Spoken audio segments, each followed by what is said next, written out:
A continuación, seguiremos con un tema muy importante para todo el quehacer de enfermería. No va a ser presentada por una enfermera, tal como dijo Eliana al inicio de la jornada, que es bueno que como equipo trabajemos los distintos profesionales, y de hecho quien nos va a presentar el uso seguro de medicamentos es la químico farmacéutico Ana Fakhreddines Torres de la Fuente. Ella es de Argentina, es doctorada en ciencias biomédicas, posee un magíster en farmacología clínica y monitoreo de la Universidad de Málaga, España. Ha ejercido como docente en múltiples cursos de calidad y seguridad de farmacología clínica y ha realizado innumerables publicaciones en revistas científicas ligadas al mismo tema. Dejo con ustedes a la señora Ana, que ya la podemos ver en pantalla. ¿Cómo estás? Tienes que dar tu audio. Estás con audio apagado. ¿Me escuchas, Ana? Ahí Sí. ya. La audiencia es toda. Muchísimas gracias. Gracias por esta invitación. Para mí es un honor. ¿Ustedes me ven bien? Bien.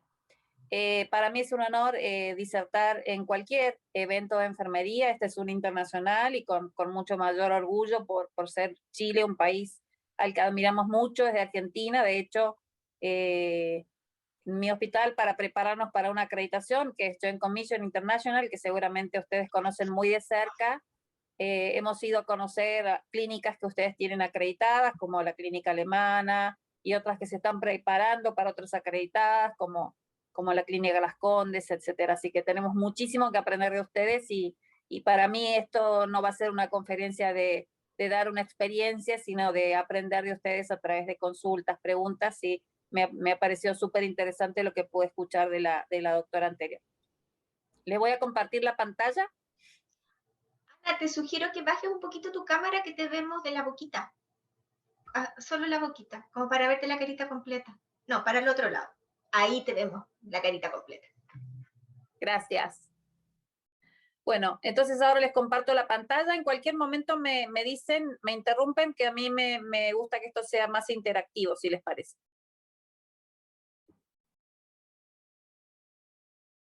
¿Se ve? No estamos viendo tu presentación. ¿No?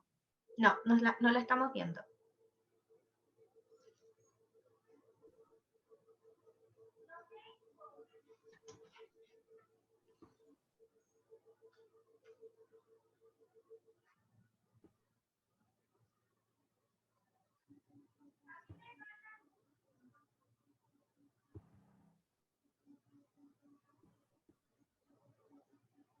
No.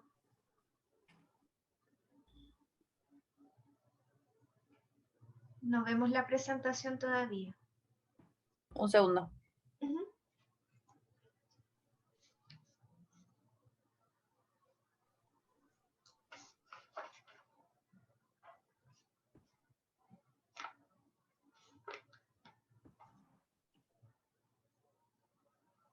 ¿Ahí la ven? Ahí sí, ahí la vemos. Perfecto. Perdón, que está... estoy muy del Zoom, pero es cuando llega el momento nunca le doy con la tecla.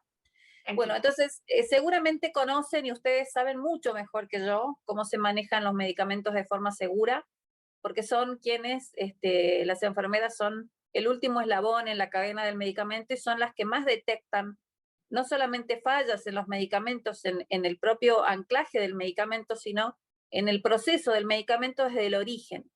Y son las que participan, por lo menos en mi hospital alemán actualmente y en otro hospital en donde trabajé antes, también acreditado por Joint Commission, o sea que se guía muchísimo por la seguridad del paciente, es como el corazón en estos hospitales que quieren tener esta acreditación o caminan hacia cualquier acreditación. Y en todos los grupos de mejora de medicamentos participa la enfermera o el enfermero, da lo mismo, ahora se dice enfermeras y enfermeros o enfermeres. A mí me gusta decir enfermeros y enfermeras o enfermería, sobre todo porque tienen dos habilidades que los demás profesionales no tienen. Primero, conocen la voz del paciente, Segundo, se relacionan con todos los profesionales asistenciales. Y tercero, que es otro elemento más, había dicho que eran dos, pero son tres, conocen mucho los procesos y uno les puede hablar de procesos y no se le puede hablar de la misma manera a una enfermera de un proceso porque lo maneja y sabe el concepto de proceso que a un médico. Un médico tiene habilidades más blandas, es menos comunicativo, y no por desmerecerlo, sino porque la formación los hace así. Y la enfermería tiene esas habilidades que vienen a acabar mejor la función de la seguridad del paciente. De hecho, en el mundo, en la bibliografía, está recomendado que la seguridad del paciente tiene que ser liderada por la enfermería. Dentro de la seguridad del paciente, como estudiamos siempre los eventos adversos, o los casi eventos, o las casi fallas, que son fallas que se han detenido por el azar, por el propio hombre, el propio operador, una máquina o lo que fuera, tenemos muchos tipos de daño, las caídas, las úlceras por presión, las bacteriemias, el stroke, que es prevenible a veces, una extravasación, lo que fuera, y todo eso es prevenible. Dentro de todos los daños que pueden ocurrirle a un paciente asociado al cuidado, y cuando digo cuidado no me refiero solo a la enfermería, sino a la atención sanitaria global, está el daño asociado a la medicación, que es el principal daño que se comete en los hospitales. En una de las publicaciones últimas, bueno, en la primera, en la primitiva, que como todos conocen, el informe del IOM, de la IOM. ¿Te puedo molestar? No están Sí. pasando las diapos. Estamos con el título pegado. No las pasé todavía, estoy en la primera. Ah, perfecto. El tópico de daño más frecuente es la medicación. De hecho, hay mucha bibliografía que así lo menciona. Una es la de la publicación primitiva de la IOM, Errar es humano, pero últimamente se han descubierto muchos más incidentes relacionados a la medicación y sigue siendo uno de los tópicos principales en los que hay que trabajar. Dentro de una organización grande como un hospital, mi hospital tiene 200 camas y tiene una torre nueva por abrirse dentro de poco, que van a ser en total 300 camas, más de 20 quirófanos, y es de altísima complejidad. Tiene que haber un programa, o yo recomiendo un documento, un programa, un procedimiento, lo que fuera, que reúna todo lo que se hace y se descubre en materia de medicación en cuanto a error o potencial daño. Como método nosotros usamos un programa que se llama Programa de Uso Seguro de Medicamentos, en donde una de las editoras fue la directora de enfermería y sus colegas que hacen docencia junto con ella. Este programa de uso seguro de medicación describe cómo es el proceso total de la medicación y tiene indicadores, es decir, métricas que dicen cómo va la administración, cómo se viven los 5 correctos, qué incidentes con daño se han producido a lo largo del proceso, a lo largo de un mes, de 2 meses, de 3 meses, si hubo eventos centinela con medicación, etc. ¿Qué otros métodos? La medición de los 5 correctos, es decir, si en cuanto se mide que la enfermera cumpla con los 5 correctos antes de administrar la medicación al paciente, tiene que ser un indicador que lo mida alguien que no sea la propia enfermera, pero a veces es difícil.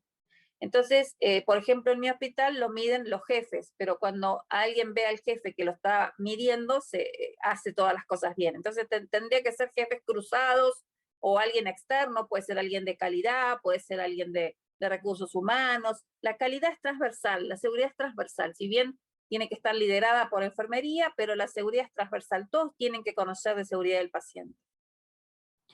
Después otro tópico es identificar y definir los medicamentos con los efectos secundarios que puedan ser molestos para el paciente. Eso también es seguridad.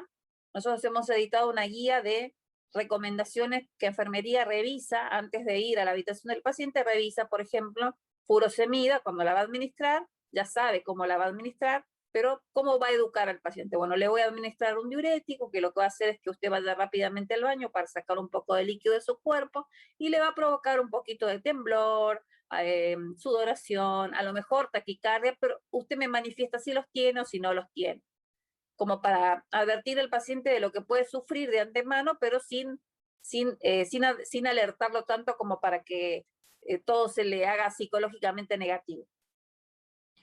Y después identificar, bueno, ya vamos a hablar sobre los medicamentos de alto riesgo, que son los medicamentos que revisten más peligrosidad. Nosotros tenemos dos maneras, o la bibliografía dice que existen dos maneras de abordar los errores de medicación. Pesquisándolos para que no ocurran, y eso es haciendo análisis de riesgo, o analizándolos y utilizándolos como herramientas para mejorar en próximos eventos para que no ocurran cuando ya han sucedido. Es decir, una manera de mirar prospectivo para adelante con el análisis de riesgo y una manera de mirar retrospectivo sobre lo que ya sucedió. Ambas maneras lo único que persiguen es mejorar un sistema de potenciales errores y mejorar un sistema donde ya han ocurrido errores para una sola lección, aprender de ellos. Si no hemos aprendido nada de un evento centinela, tenemos dos penas.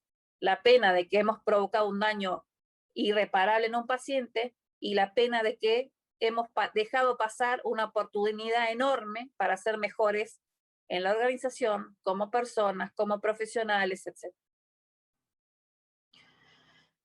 El análisis de riesgo es el ANFE, que se llama análisis modales de fallos y efectos, es una matriz que uno hace, cualquier cosa después, si quieren, nos piden a través de los directores de bibliografía, seguramente lo conocen, es una tabla de Excel que se completa con posibles fallas que puede tener un proceso chiquito, por ejemplo, administración de medicamentos, y después el análisis causa-raíz que se hace cuando ya el error ha sucedido y ya ha llegado al paciente y le ha causado daño.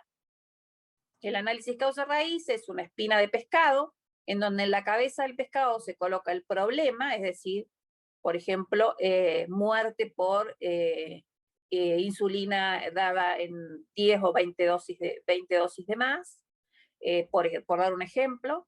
Y entonces uno contempla distintas temáticas, sean relacionadas al recurso humano, al entorno, es decir, si había bullicio, si no había bullicio, si hay interrupciones, etcétera, a la maquinaria o a las máquinas que tiene, o a la mesada, a la alacena, al Pixis, a las bombas, a lo que fuera, a los materiales, a los medicamentos propiamente, a los métodos que usa, los incorrectos o lo que sea, y a las medidas, es decir, cómo está prescripta la medicación, en qué dosis, en qué unidades, cómo venía rotulado, cómo venía almacenado, etc.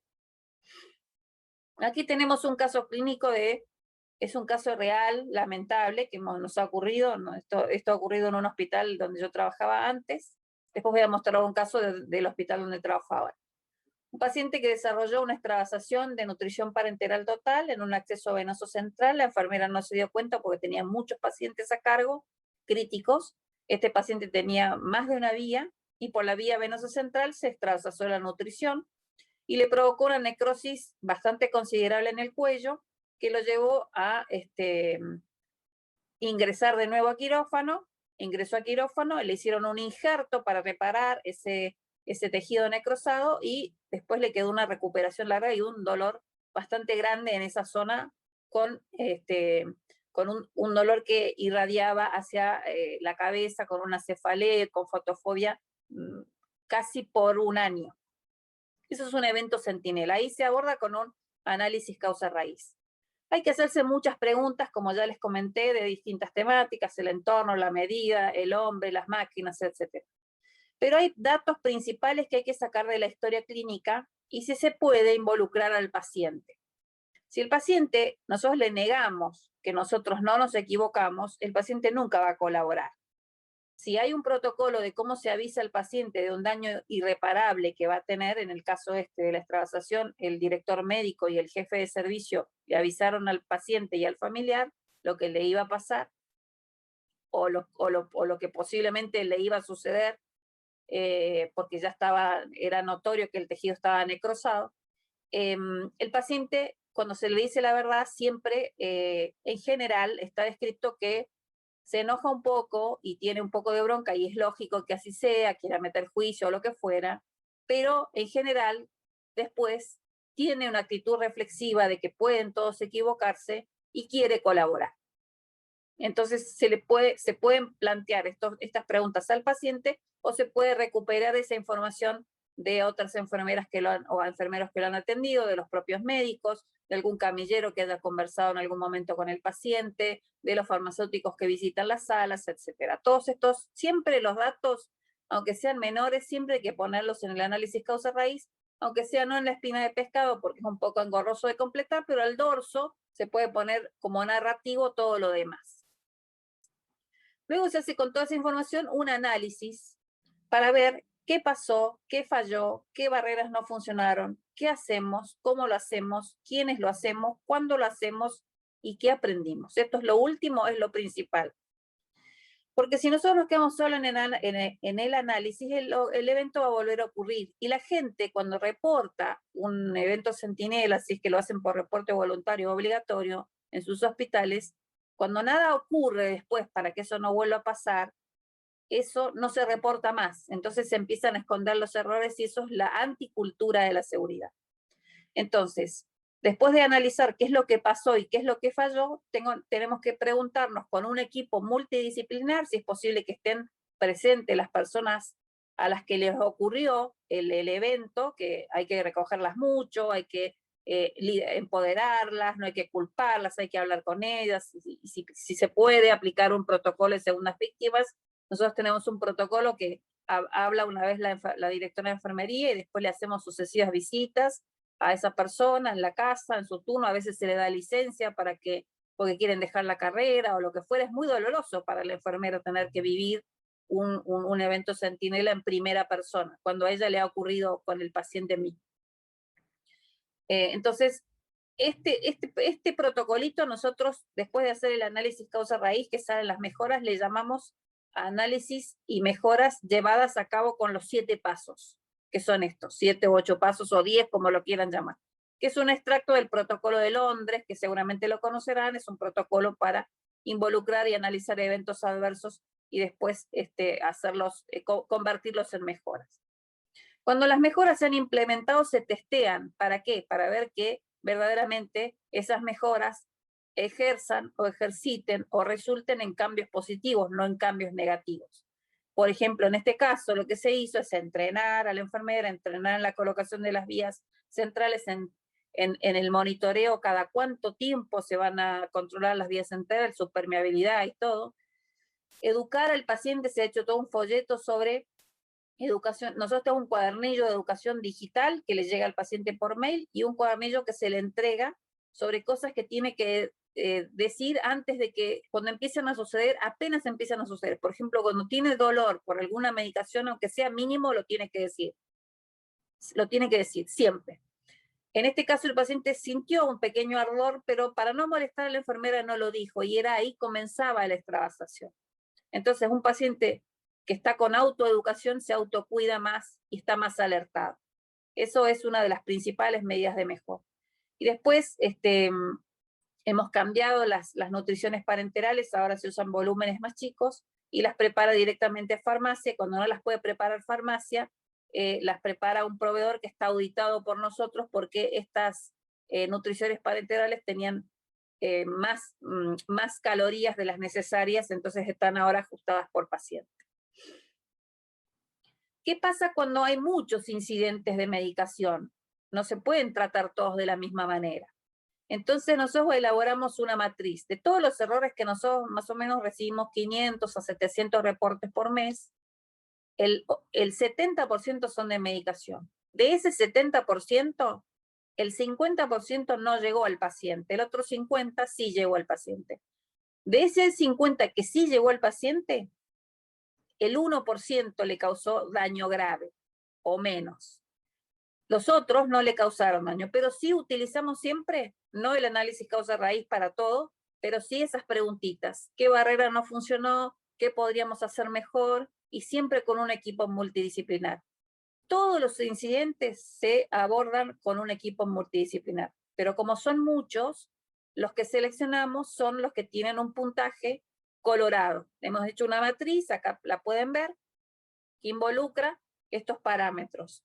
Si el evento fue prevenible, si es frecuente, si ocurrió en población vulnerable, hay que definir qué es vulnerable, ancianos, neonatos, pediátricos, en qué etapa del proceso de atención, Si hay una dimensión que el problema es recurrente históricamente, que hace 3 años que se reporta lo mismo y nunca pasa nada, eso también es una dimensión de la escala, y si el evento fue crítico. Entonces eso tira un puntaje y hacemos análisis causa-raíz o un ciclo de mejora grande o ese cuestionario de los 7 pasos cuando es colorado. Cuando es menor a 80, cuando es de este color, se hace una recomendación al área que puede ser por mail, puede ser presencial, puede ser a través de un ticket o un diploma o lo que fuera. Y cuando es un puntaje entre 80 y 100, sale amarillo y es una mejora chiquita con el área.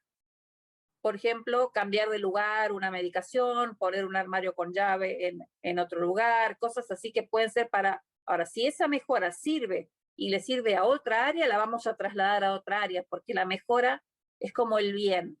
El bien, metafísicamente hablando, es difusivo de suyo, se dice. La mejora es difusiva de suya. Cuando algo sale bien, hay que trasladarlo a todas las áreas. No tiene que quedar en el ámbito de un área. La mejora no es de un jefe, no es de una enfermera, no es de un solo equipo, es de una organización que quiere ser mejor para servir de manera más eficiente y más confortable al paciente. Luego tenemos otras maneras de medir o de testear que las mejoras se sostengan en el tiempo, porque a veces eso nos pasa en la Argentina, somos un poco inconstantes. Los chilenos no tienen esa desventaja, ustedes son más sajónicos, tienen más constancia, más voluntariedad. Yo los veo así por lo menos, los admiro mucho.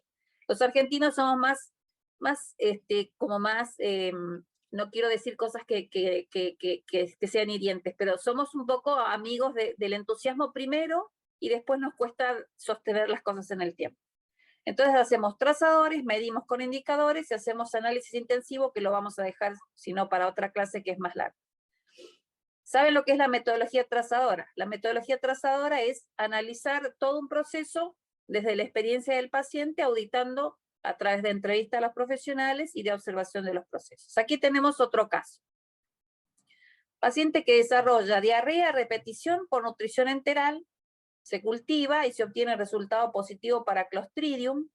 2 pacientes cercanos con ubicación física al paciente primero que tuvo el cultivo positivo, también desarrollaron esta infección. El técnico de laboratorio da aviso del cultivo, el médico en conjunto con farmacia e infectología vuelven a educar a todos los profesionales en las técnicas de reducción de contaminación entre pacientes y ese plan de educación lo arman en función de lo que la enfermera vivió en ese momento y enfermería arma con infectología ese plan de educación y lo dieron a todos los profesionales que entran a las habitaciones o que se cruzan con pacientes, porque la enfermera no es solamente la que lleva el vector del Clostridium. El Clostridium aparece por un montón de causas, pero en este caso fue seguramente debido a múltiples causas, pero una de ellas fue el traslado entre pacientes cercanos. Entonces, acá lo que quise ver con estos 2 casos es que uno era irreversible y el otro es reversible. Los 2 se pueden subsanar o mitigar cuando el equipo trabaja unido, juntos, cuando se unen, cuando trabajan aportando desde su lugar nuevas ideas. El listado de fármacos de alto riesgo que les mencionaba antes es un listado internacional que lo recomiendan grandes organizaciones internacionales como el ISMP. Esta slide no sé si se verá muy bien, después se las dejamos para que la compartan en PDF.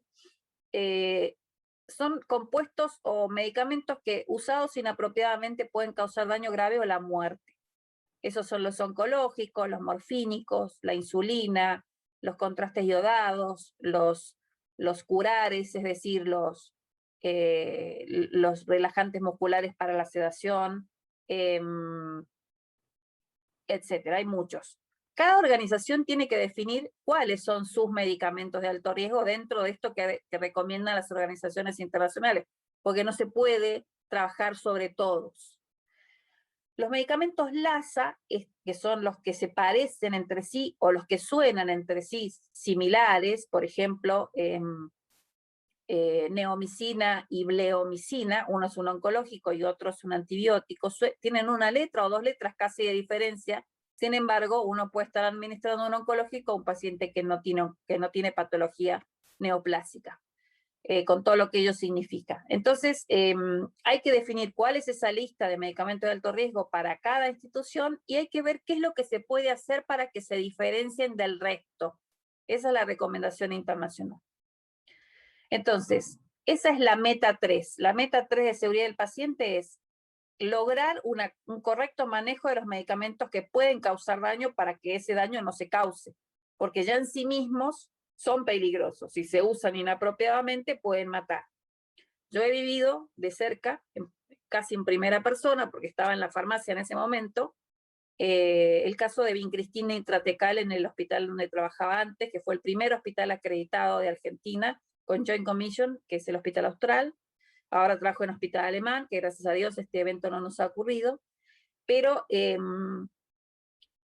administramos intratecalmente vincristina. Eso fue un horror, una marca institucional que nos dejó a todos anonadados y muy dolidos porque el paciente falleció y tenía nada más que 30 años. Lo cuento porque lo cuentan ellos mismos en un video que está en YouTube y el director médico nos dio un ateneo en nuestro hospital ahora contando ese caso. Incluso está reportado en la literatura.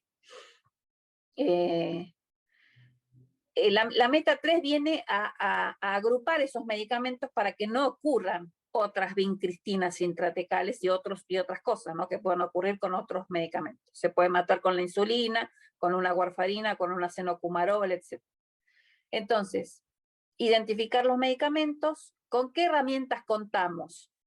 En la hospitalización con algunas herramientas y en consultorios con otras herramientas. En hospitalización contamos con una marca colorada que se les pone a cada uno y en consultorios con la misma marca pero en la caja secundaria.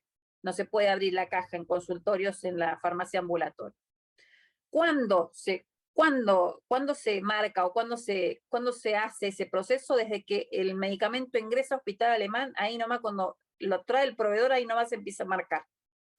¿Quién? Lo marcan los técnicos de farmacia o los farmacéuticos que atienden a farmacia ambulatoria.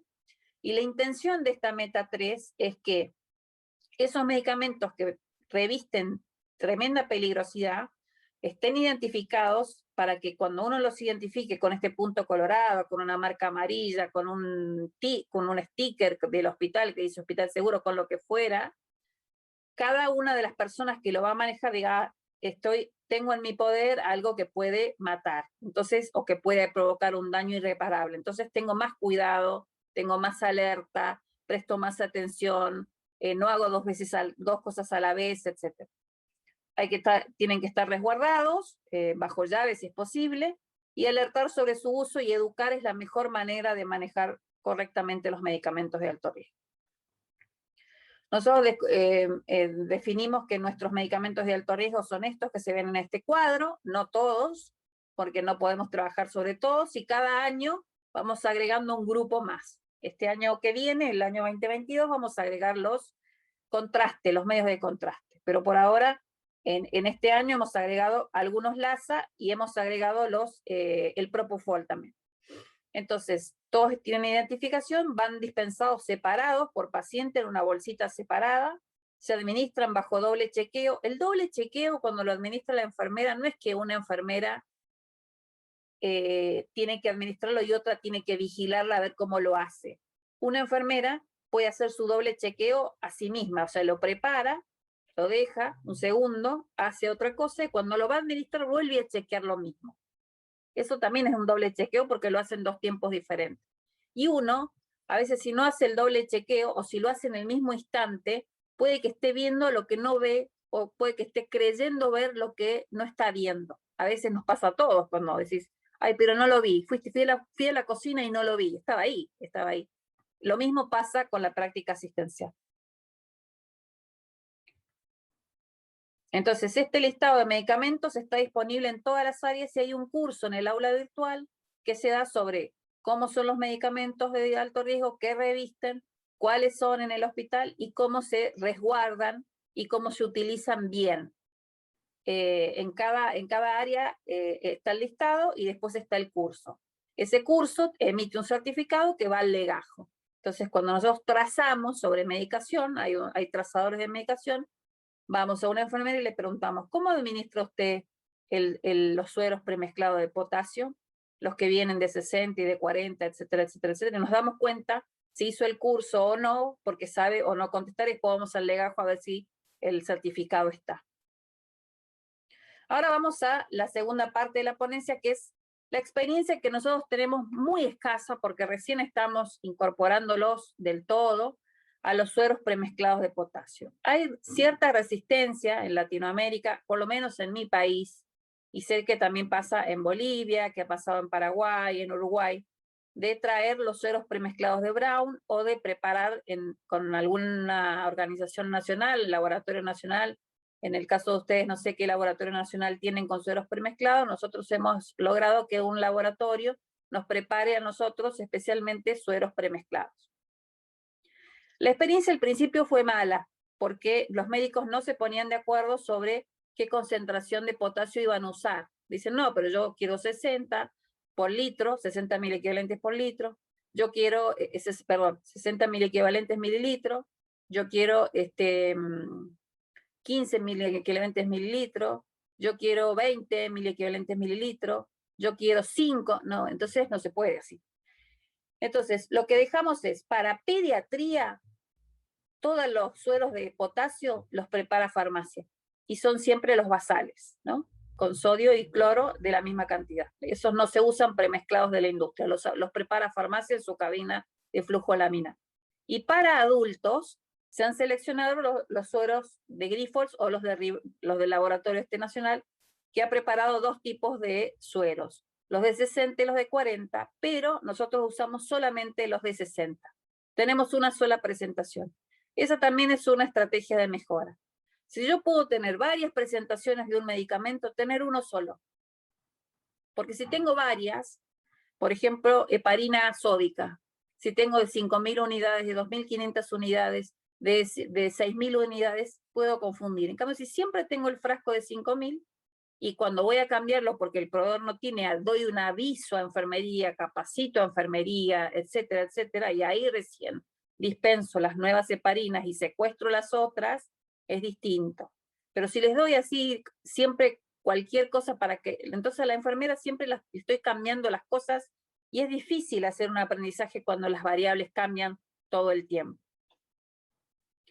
Entonces, nosotros, este es un paper que no es muy nuevo, es del 95, pero sigue vigente. En la administración tenemos el 38% de los eventos ocurridos con medicación y de allí el 70% es con medicamentos de alto riesgo. El mismo problema existe en otros países.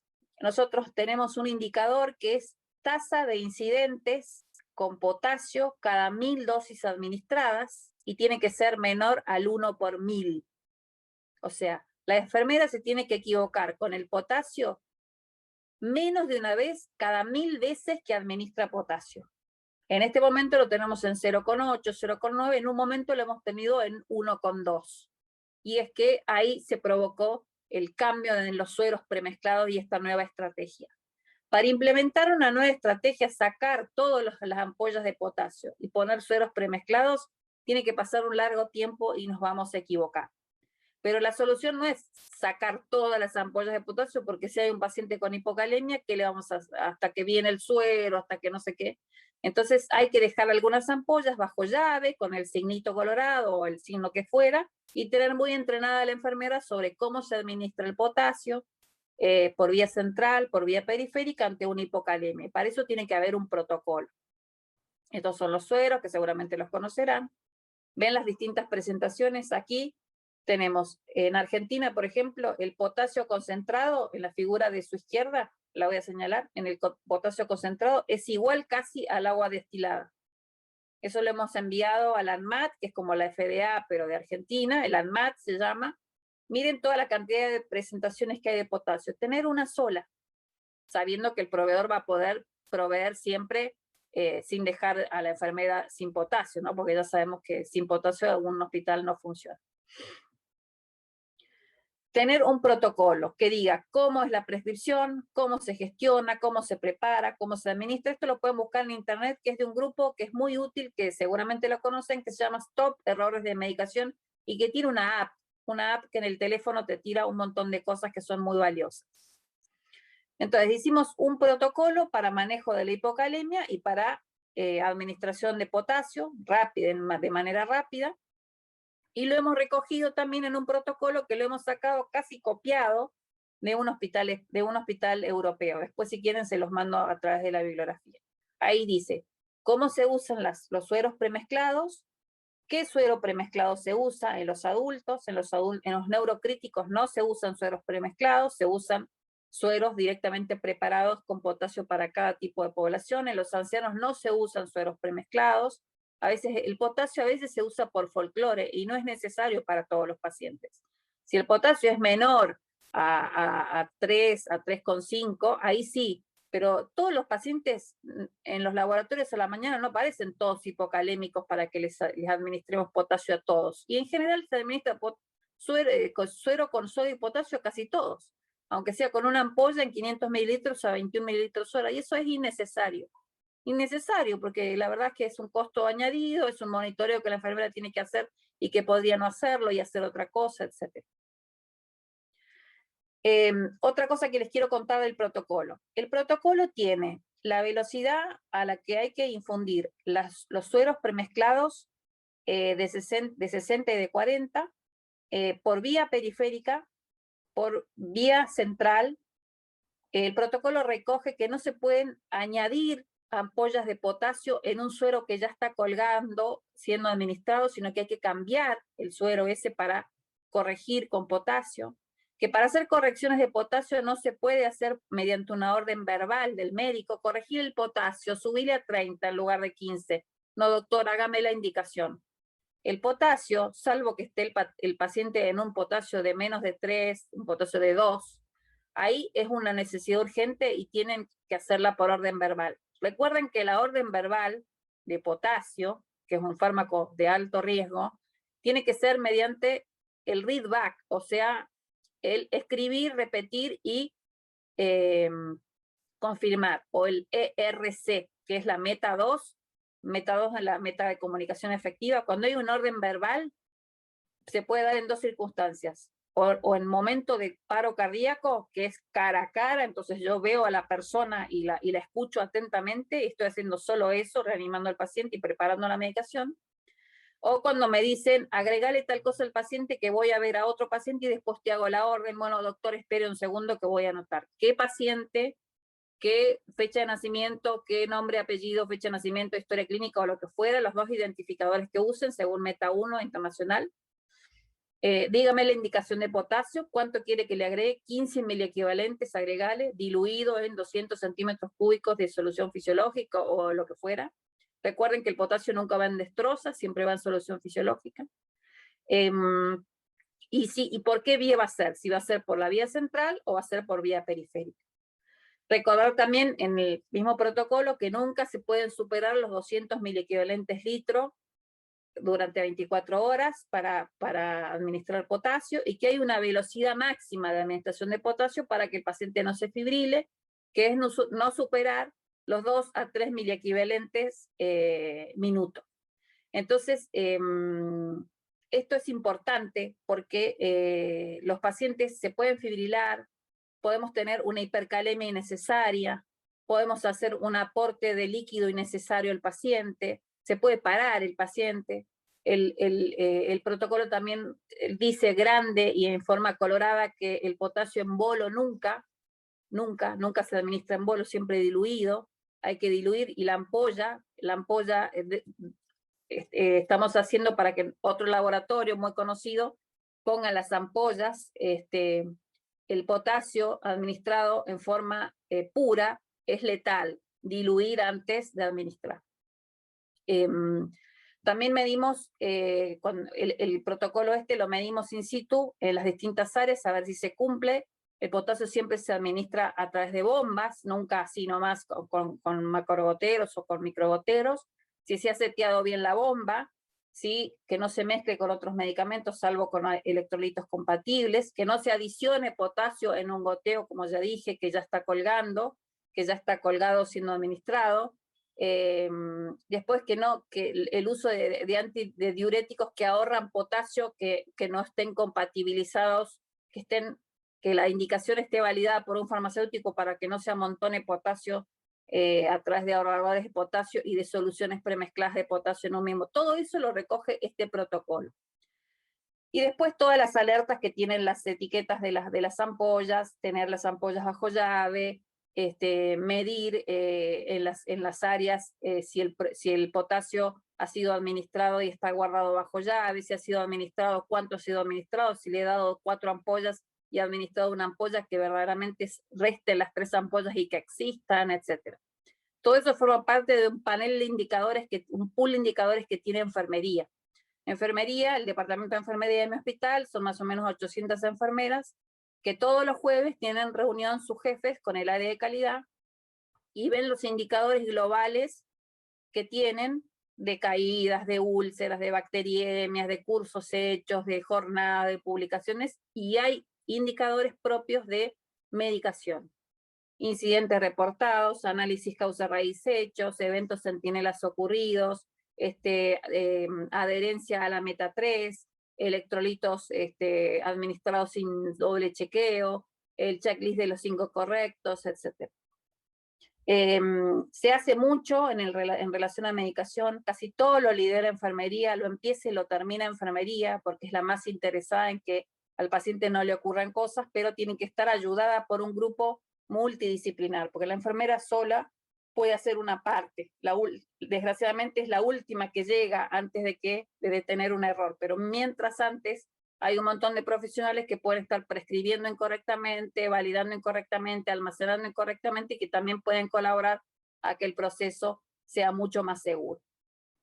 Como conclusiones, para todo hay que tener procedimientos o modos estándar de tratar, incluso los errores o las fallas de los procesos, sobre todo en medicamentos de alto riesgo, de potasio, etc. Modos estándar de aplicar mejoras para evitar futuros errores. La mejora tiene un método, que es el método de Deming, o el método de Shewar, el método de Lean Six Sigma, o lo que quieran elegir. Y sobre todo de los errores y de las estrategias aplicadas sin que hayan surtido en un efecto bueno, porque hay mejoras que uno se rompe haciéndolas y después no son tan buenas, entonces hay que cambiarlas. Y de eso también uno aprende.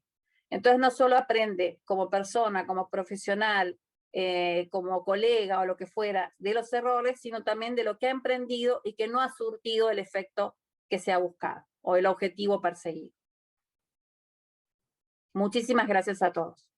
Cualquier pregunta, consulta, duda, los coordinadores del evento tienen mi mail o me pueden consultar por aquí o como les parezca oportuno.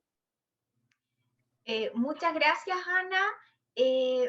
Bueno, nosotros habíamos estipulado que las preguntas iban a ser enviadas por chat y para que tú las contestes de manera escrita y las subimos a la página de seguridad.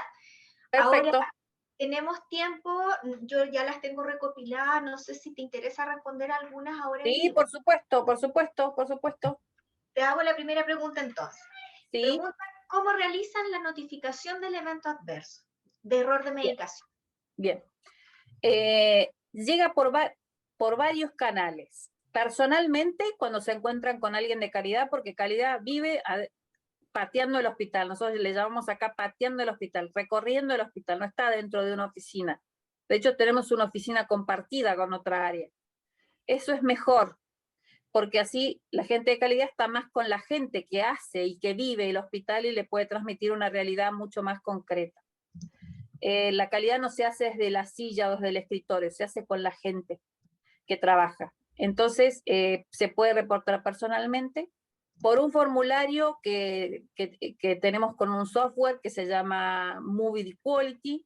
Se puede reportar por mail a una casilla de departamento de calidad y uno puede, si quiere dar el nombre para que le respondan, ¿no? Después sí hemos hecho tal cosa. Pero si uno no quiere dar el nombre porque el reportado tiene el derecho de que su nombre no sea visto, porque tiene que hablar de un colega, de su área o de lo que fuera, hay un formulario anónimo, que es un formulario como un Google Docs, que nos llega directamente a la casilla del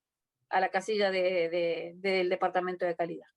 Y después la persona también puede reportar a través del sistema de quejas, a través del Consejo de Ética. Hay un Consejo de Ética en donde uno puede decir, me han maltratado porque he administrado mal un medicamento, lo que fuera, y entonces eso también se toma como un incidente. Después se habla con quién me ha maltratado y tal. Y nos llegan así. Entonces nosotros juntamos toda esa información y hacemos la clasificación de acuerdo a la matriz que les mostré. Todos esos incidentes de seguridad, si han tenido que ver con administración, con prescripción o con lo que fuera de la cadena de medicación, se trata siempre con enfermería, médicos y farmacéuticos para la estrategia de mejora. Para el análisis del error solamente con las personas involucradas y calidad, como para no dejar en evidencia a la persona. Me preguntan si tiene sanciones administrativas. No, no, siempre son, hubo un caso solamente que un médico cometió por tercera o cuarta vez, después de haber sido advertido el mismo error, y se lo sancionó y luego se lo desvinculó, pero por otras causas, porque era disruptivo, pero no hay sanción de ningún tipo. De hecho, hay una norma que se llama protección al personal por la seguridad del paciente y puede acudir a esa norma para asegurar su derecho. Lo que sí hay entrevistas cuando vemos que nos pasó una vez un enfermero que tenía mucha sobrecarga de trabajo, pero cometía errores con insulina y no hacía caso omiso a la capacitación de insulina, al protocolo de insulina, todo. Y cuando se le preguntaba, bueno, me equivoqué, y bueno, me equivoqué. Y no mostraba ninguna, no culpa, sino ninguna conducta de aprendizaje, de reflexión. Entonces ahí fue la única vez que se dejó sentado en el legajo y se lo cambió de área.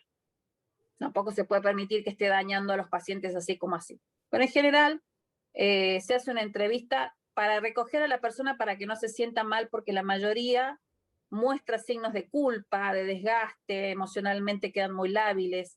Es muy difícil encontrar la conducta de este personaje, digo yo, que dijo, bueno, me equivoqué, qué sé yo, hagan algo, pongan máquinas, no sé.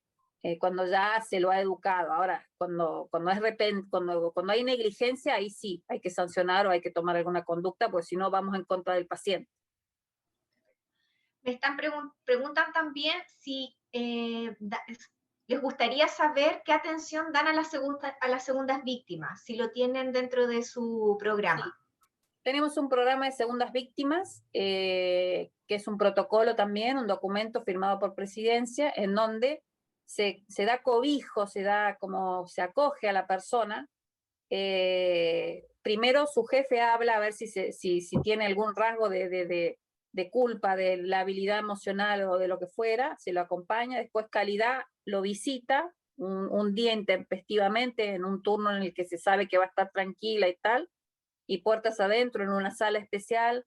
Se le dice que estos errores les suele pasar a las mejores personas, a los mejores profesionales, que los sistemas no están preparados para que la gente trabaje en forma segura, que la salud es insegura per se, es la industria más insegura del mundo. Le podemos llevar un paper o lo que fuera para que lo vea, que muchos de nosotros nos hemos equivocado.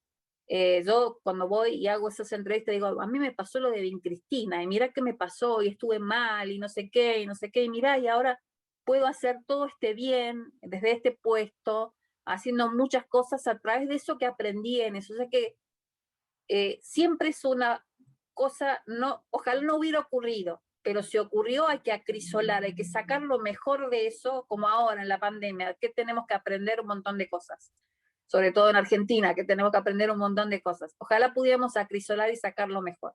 Luego de esas sucesivas entrevistas, se pide a la persona un feedback a ver si le han servido, y si no le ha servido, porque necesita una ayuda profesional, el hospital le presta ayuda profesional con psicólogo, psiquiatra, tal, para que no deje su carrera, para que no deje su puesto, porque hay gente que renuncia, que quiere renunciar, o se la cambia de área, ¿no? Lo que la persona necesite en ese momento, si le pasó una vez, si le pasa 100 veces, no va a estar pidiendo. Pero hay personas que se las cambió de área y que resultaron mucho mejores y recuperaron toda su energía y después si quisieron volver a la tarea asistencial, se las volvió al área donde habían estado. Sí lo piden, pero no como castigo, ¿no? Sino como si la persona lo pide. Si me vendría bien estar unos meses en otra área para ver otra realidad, airearme, oxigenarme, llenarme de nueva energía, entonces se la cambia y después se habla con los jefes, por supuesto, y después se la vuelve a rotar.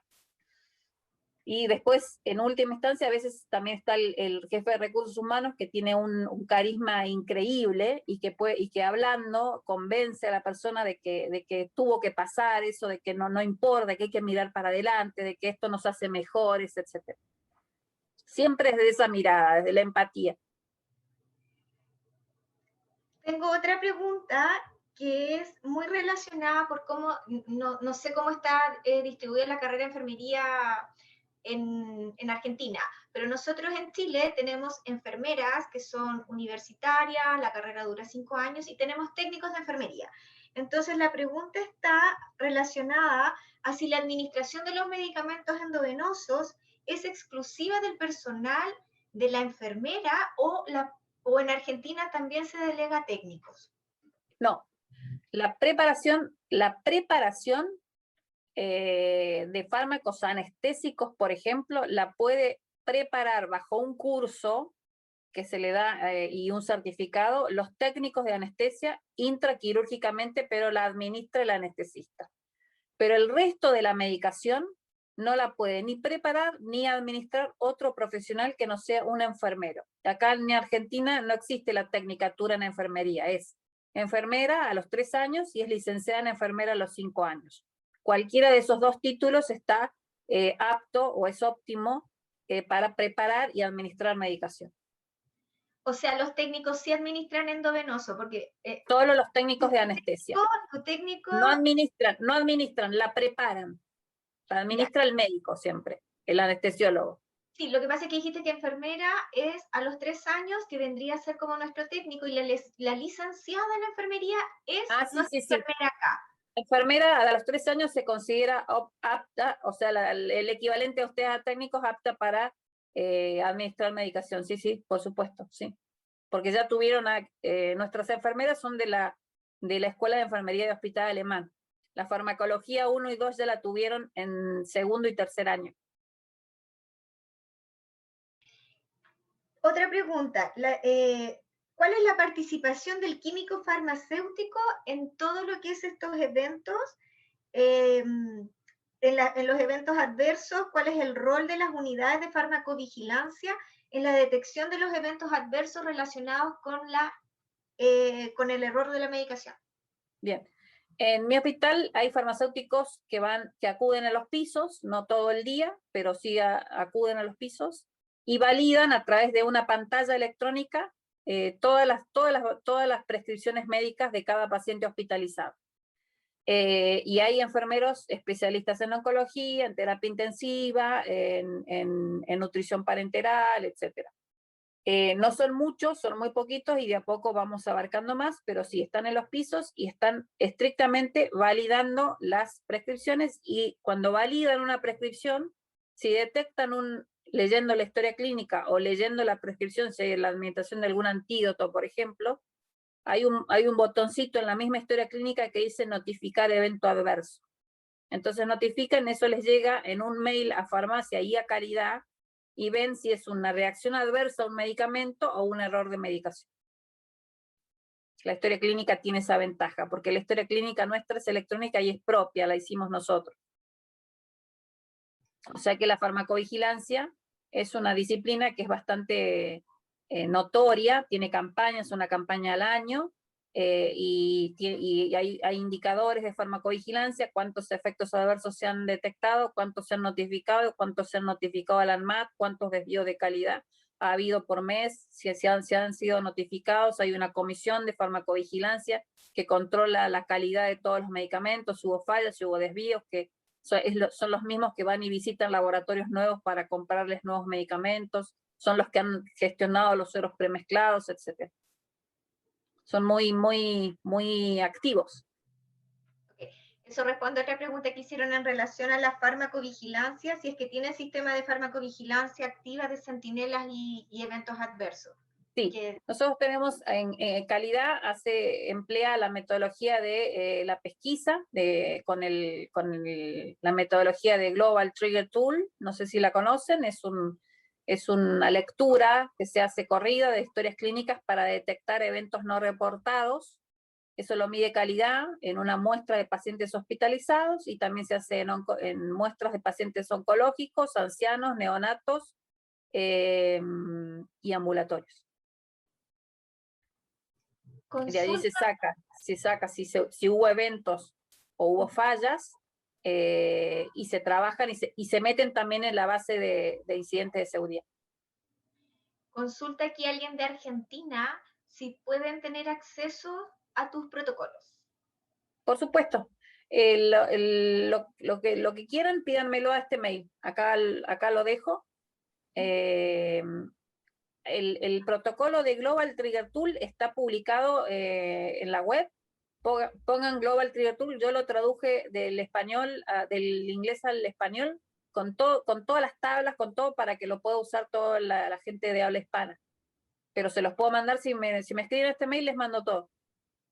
Con fotos, incluso pueden venir a mi hospital a rotar o a visitar o lo que fuera. Están todos invitados. Te van a cobrar la palabra.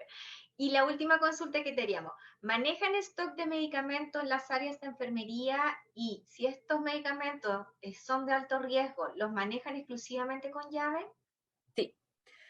Hay un listado de fármacos de stock que pueden tener las áreas y que no pueden tener. Y el stock no es móvil, no es que yo hoy meto una cosa, mañana la enfermera decide dejar de un paciente que se fue de alta, no. Tiene que estar autorizado por el jefe del área. Es controlado mensualmente por farmacia, es controlado semanalmente por enfermería, incluso los controlan si están las ampollas existentes, si están visiblemente en buenas condiciones y la fecha de vencimiento. Hay un cuaderno para eso, que está arriba del carro de paro. El carro de paro tiene 2 cuadernos, un cuaderno que se controla el desfibrilador y todo el stock del carro de paro, y otro cuaderno que es el cuaderno del stock de medicación si el área tiene stock. Y si en ese stock hay medicamentos de alto riesgo, que se trata de que no, solo una área tiene potasio endovenoso disponible, que es emergencias, mi terapia intensiva tiene stock disponible de potasio, tiene que estar bajo llave. Muchas gracias, Ana. De verdad. Muchas gracias a ustedes. Muchas gracias a ustedes. Con tu exposición. No, por favor. En el chat van a ver que muchas felicitaciones. De verdad, te damos las gracias por haber expuesto. Gracias a ustedes. Muchísimas gracias.